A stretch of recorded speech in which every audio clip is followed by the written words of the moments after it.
right. Greetings, everybody, and welcome to Business in the Chat. I believe today we're talking about the food industry. I'm Captain Lebo. The captain comes from me being a pilot, and throughout my career, I realized that there's quite a lot that one can do.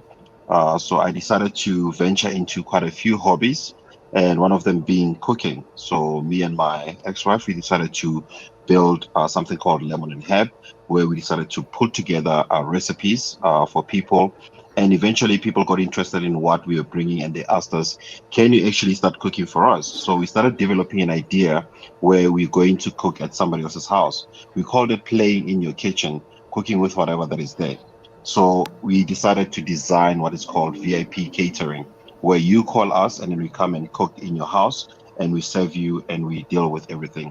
And going fast forward into the years, I decided to actually start learning from other chefs. So I started connecting with Bonigela, Jamie Oliver, Chef Benny in South Africa, and watching more and more of MasterChef and cooking channels. And I realized that it's very nice to actually develop something like this. So I created Don Le Kitchen, which is something that now teaches people how to cook in the most simplest ways. And we grew also into the whole VIP serving. And you basically call us, we come to your house, we cook with your pots, we cook in your kitchen, and then you pay us a sum. So we go shop for that food. We pair the food together with whatever wine or beverage that you'd like to have. And fast forward to 2 years back, I decided to assist my sister in creating what we know as food trucks or mobile kitchens. And we go to events and we have stationed units at all places around Gauteng. And our company is it's not really a company. I can say it's a hobby. As we grow, she runs it more as a company. We run it as a hobby to meet new people and network on other things as well. So yeah, that's in short, Don the Kitchen. Oh, why is it always me first? All right. With challenges, I like to say this to people is that life brings challenges. So I'll throw in one. If I did not start my kitchen, if I did not have the passion for it, so for me is when I got very sick when I was a pilot. I literally had one qualification in my life. It was being a pilot, being an airline pilot. So I found that having one qualification doesn't help.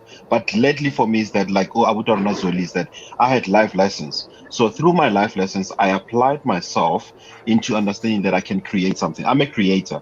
He's a salesperson. So if you put the two of us together, I can create something, he can sell it. And he can create something and we can better it and then we sell it together, coming from the marketing point of view. So for me is the challenges is I lost a job and I needed to have an income, regardless of whether I was married or not, and having a supplementary income from my wife. Then it didn't make sense for me to just sit down and do nothing.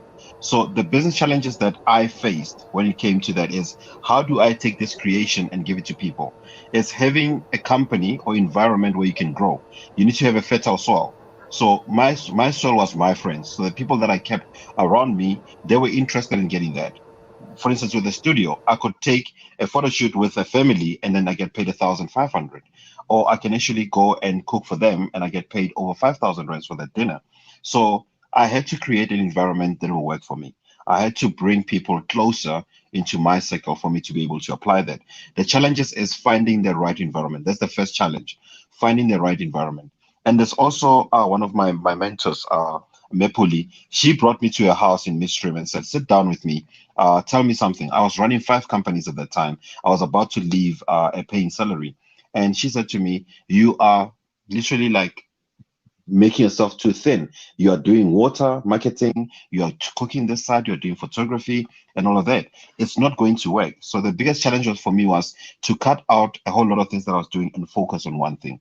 And that's another challenge. Your personal abilities and capabilities and you being able to apply yourself. You need to get to a point where you just stop something and then apply yourself more onto another thing. That was just the two things, the personal challenges. Will you be able to do it? Can you believe and trust in yourself enough? And it comes as a huge challenge for everybody to believe in yourself. But the moment when you go back, like I was Zoli going like, I have the ability to sell, so let me sell this. He believed in himself. he believed in that the product will move because he found an environment where it's required. You need to find a niche in that position. My friend needed to have interesting evenings, and those interesting evenings that they want to be part of it instead of being in the kitchen. So I supplemented myself into that kitchen, and I said, I'll be the cook, I'll be the server, I'll be the cleaner, I'll be the guy who goes and buys. You just be there and enjoy the environment. So I found that fertile soil, and it worked very well for me. And I'm glad that I took that opportunity to take the leap and try and learn from the chefs that are out there and bring their cuisines into somebody else's house, and that worked. So the biggest challenge is finding the right environment and the niche in that market. You cannot create something that you don't know where you're going to take it, or you cannot bring a product into a place where that is not it. You can't sell electricity to ESCOM, in short. I do in my aviation company. I'm an auditor in aviation quality and safety risk assessment. So as you said earlier on, Abutsuli, is that you need to understand the risk in business. The biggest risk in business is losing customers. That's the biggest risk. So how do I stop that from happening? Be on par with quality, be on par with the market, be on par with what your client wants, and also get to a point where you know, Hore, my client wants something new. Am I able to do that? And never, this is one of the biggest things when it comes to ISO 9001, is never ever promise something that you cannot deliver. Cannot deliver. Yep. Never. Yeah. Never. So if I start cooking with Woolies based food supplies, I need to You have to find a return. manufacturer and supplier of that and retain that standard. Because Mm-hmm. remember, customer standard requirements, they are based on values and principles. And this is a food industry. It has beyond just the quality of the food that you deliver. It has the health implications of it as well. So it's very important for you to use something that is for that. Find a niche, find a place where you're gonna do this, and don't overwhelm yourself with saying, "I'm gonna do gourmet burgers, I'm gonna do mohodu Mondays, I'm gonna Yeah. do pizzas, I'm gonna do." Yeah. Yeah. Find your Mm. niche. If you're gonna do cocktails, Mm. you are a cocktails guru. You are a and you grow in the cocktail sense. The moment when you start taking your money, eh? I mean, like we're talking about, I think pots now. I just bought a griddle pen now. It's worth over 2,500, and that's just for the house. But when I'm gonna buy the big one or the grill panel for the mobile kitchen, it's worth over 10 grand. So Mm. you need to understand the equipment that you use. They need to be specific to that. Be a steak guru. Be a steak and chips guru. Do that. Just choose one thing. The moment when you're gonna go try and doing 101 things, you will never have the ability to sustain yourself, and then you'll never Nope. be able to get to the point that you're going to retain your customers. Because Otofita went to a point where you don't have Mohodu because your supply is not there, or the Yeah. supply is there, but then you don't have the capacity to buy because True. you already used your money on ribs. Mm. But ribs are how they're in the fridge, they're sitting, they were not bought, Kasati. So that's that. And for me, is that I went with this approach when it came to actually retaining customer. You tell me what your palate wants. If your palate wants ribs, you're going to pay me before I come to your house. And then I'm going to come there. So you need to create that trust in people. They need to trust you with what you're bringing. So that's how you retain trust and making sure that you remain with one thing that you're using. Oka dila ka re ke shapa ka dikota. Asham, shapa kota e leng hore le nna right now ke kgone tloga mo ke ko DK ko ka kota ko nteo ko kasi. Ke tloge mo kasi ke ka because I want that specific one. And then I will not just, if ke dumile kota for real ke tloya there. Even though we have a kitchen in Alex ko 14th Avenue, I know stop like I come to your place for the fish because your fish, even though it's in Johannesburg, is the freshest fish I have. Hoka seafood. So we need to get to a point where you know what is the best thing that you're gonna go for. And if you don't know that, I call Hashem. Is the food industry capable of evolving? Yes. I know that I love Mohodu. Like I went to my friend's Charlie's the village restaurant now, Musani side, and I bought myself Mohodu. Why do I love his Mohodu? It's a Mozambican or Portuguese tribe the way they make it. But I can't go now to Dobsonville and go buy Mohodu, but because it's done differently. So all I say is that there is a way of doing things differently. There's a way of bringing a certain dish differently. You just need to know what is required. Can you bring an evolution into the industry? Yes, you can. I mean, like there are VIP savings, and it's not a normal thing. Like, I didn't know even that I can call somebody to my house to cook for me. I know people who have chefs in their houses, but I didn't know that you can actually say, for this specific event or for this dinner, for this chill session, we just want somebody to come and cook for us in our own house. So find find something find a concept that works for you, and then grow that, evolve with it, create something new, something different to what other people are doing. You can use their studies. You can study them, and for you to evolve, you need to go out there. Like, I know now why I hate KFC. I don't enjoy KFC. Do I eat it? Yes, I eat it, but I don't eat it in a way that I see people eat it. Do I enjoy Nando's? I hate Nando's now because their food has become overproduced. The whole production in Nando's is different. The taste is weird now. I used to love spare ribs and the whole combo. I don't do it anymore.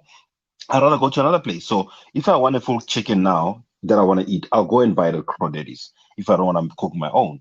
And and that's the thing, is that consistency with people, it goes with demand. There's quite a lot of demand out there of food. And like I said, food is all about health with a lot of people. So evolve in the new way of life. A lot of people have been living from home, and people learn how to cook. People now don't actually like going to restaurants anymore. Restaurants are empty because restaurants were closed for a very long time. So the restaurant business is going down. And can it come back? Yes, it's going to come back. In 2016, they are projecting high numbers. I'm going to go back onto the laptop now and check the actual figure, but we're sitting at 1.27 billion right now in this year, with the food industry in South Africa. Do you want to be part of that? Because in 2016 is going to be 26 billion. So how are you going to how are you going to become part of it? So it's all about you preparing yourself for the next 4 years. Am I going to be part of a new system? Am I going to sell the same quota that Ausmary sells around the corner? Am I going to find a new unit that I'm going to sell my quota from? Am I going to, you need to create something that is going to drag people to you, that is going to draw people to you, create an interest. And that's what it is. Create an interest, and then you'll find yourself in a better position. The quality of food in South Africa. Uh, I haven't had any bad news. I'm looking at the review now, on this. I'm gonna send you this link. The biggest product that's moving right now is processed chicken, is burgers. Then comes in barking, fish, then pizza, then sandwiches and others, and all other foods. Ne? So what's the quality of chicken? Like I said earlier on, I don't like chicken yako spare anymore on the combo because it's a small portion. I don't like and this is just my personal opinion. Not that I cook chicken better, no. I have my favorite chicken from Crow Daddy, and I'd rather order that chicken than go and try cook mine. Do I cook my chicken better? I mean, like in 2014, I won the mid-rank Master Chef challenge, and I brought the best chicken with Amstel, onions, peppers, and the sauces that we created that day. So that I love that recipe, and I keep repeating that recipe. But there are days where I want to enjoy my home Portuguese chicken, and that Mozambican Portuguese pemba chicken is amazing. It's absolutely, and I will never recreate that because Crow Daddy has perfected it. So there are other restaurants. I mean, like Cream restaurant, for our friends restaurant, creates the most beautiful grilled chicken ever. So the standard of that processed chicken for me is that it's so high, and it's gonna even grow even higher in 2026. It's because that's what people like. Chicken is easy to make. Chicken has to be fresh, so there's a lot of chicken supply. The burgers are out there because there's sufficient chicken and beefs, and also vegan is coming to play. So for me, it's looking at the stats. It's absolutely amazing. And the other thing as well is that I look at the stats. You know that above 35 years old, people don't go to fast food anymore. They are actually, the highest number now is 18-year-olds. Because why? The people are living in residential area residents, and that's where they want to actually get like easy food, quick food. So that's why you'll see a lot of pop-ups around residents, based on that. Those are the 18-year-olds and below that.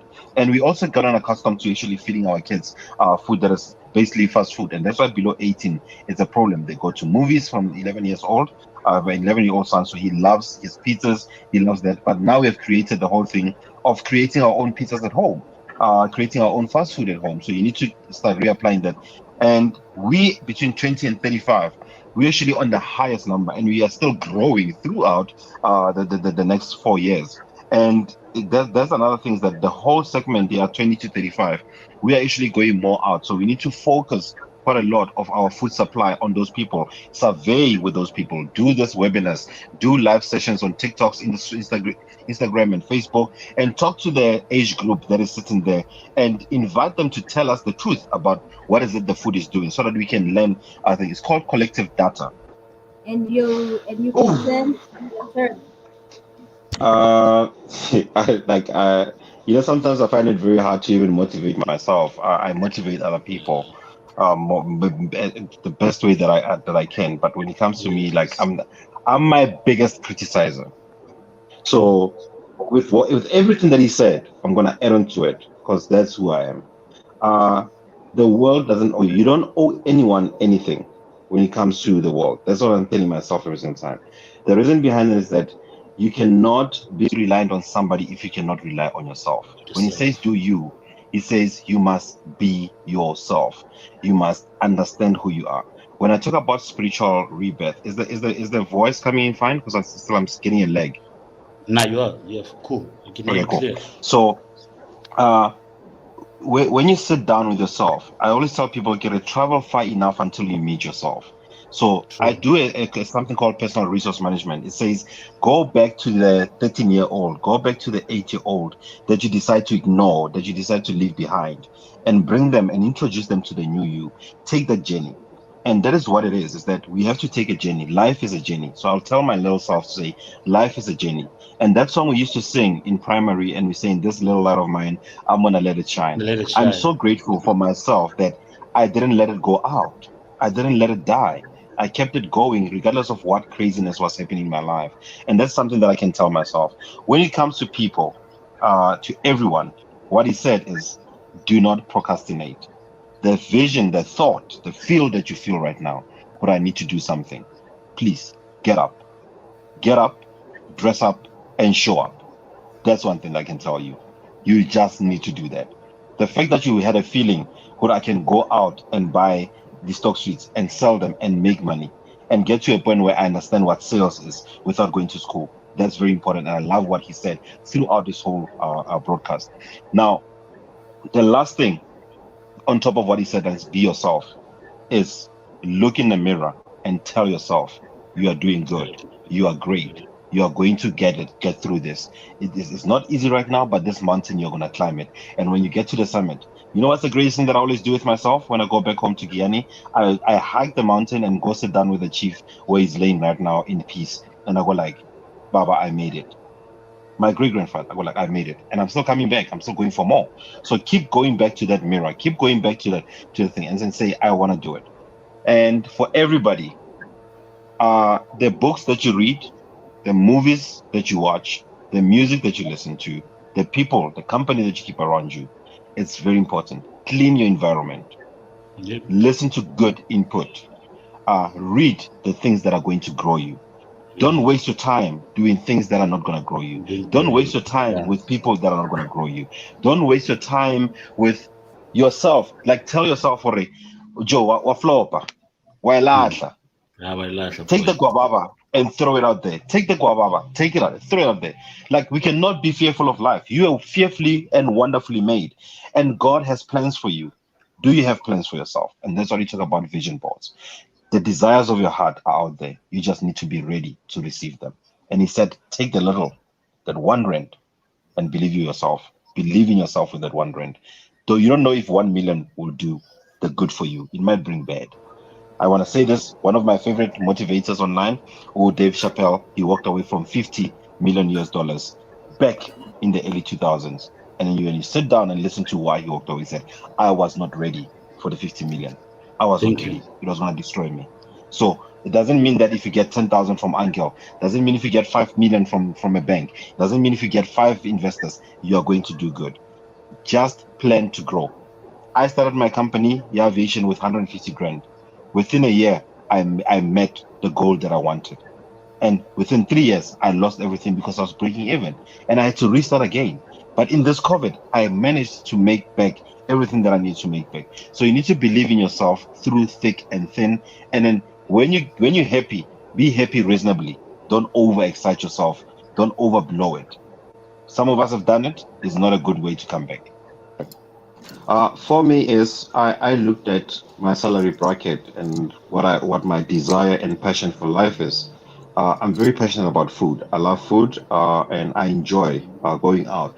And the travel blog of food, going to places and traveling internationally as a pilot, I got to experience different types of cuisines, and I wanted to bring that to my house. And I realized that with the pop-up quick kitchens and the cookouts that we used to do at the house, a lot of people started wanting that. And I realized that for me, I can just not base it on one salary from my pilot career. I can actually build up my wealth doing that.